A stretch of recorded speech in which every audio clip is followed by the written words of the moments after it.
नमस्कार, yes news महाराष्ट्रामध्ये आपल्या सर्वांचे स्वागत। आमची पदं आम्हाला मिळालीच पाहिजे, आमची पदं आम्हाला मिळालीच पाहिजे। राज्य सरकारने विद्यार्थ्यांच्या भविष्याशी खेळू नये। प्रवीण पाटील। लघुलेखक पदे मृत घोषित करण्याच्या GR विरोधात मराठा क्रांती मोर्चाचे आंदोलन। राज्य सरकारने 5 मे 2026 रोजी काढलेल्या शासन निर्णयानुसार लघुलेखकची सर्व पदे मृत घोषित करण्याच्या निर्णयाविरोधात आज सांगली जिल्हाधिकारी कार्यालयात मराठा क्रांती मोर्चाच्या वतीने तीव्र आंदोलन करण्यात आले।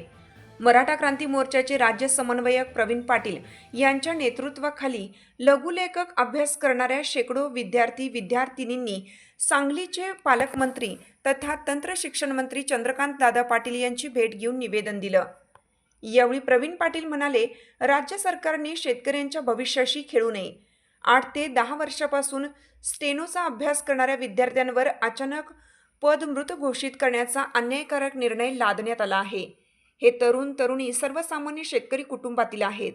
सरकारने हा निर्णय तातडीने मागे घेऊन विद्यार्थ्यांना न्याय द्यावा। ते पुढे म्हणाले की मराठा क्रांती मोर्चा जात-पात आणि धर्म न पाहता या विद्यार्थ्यांच्या पाठीशी ठामपणे उभा राहणार आहे। विद्यार्थ्यांचे म्हणणे ऐकून घेतल्यानंतर मंत्री चंद्रकांत दादा पाटील यांनी आश्वासन दिलं की तुमच्या मागणीचा योग्य तो विचार करून शासन योग्य निर्णय घेईल। या भेटीवेळी लघुलेखक अभ्यास करणारे विद्यार्थी-विद्यार्थिनी मोठ्या संख्येने उपस्थित होते।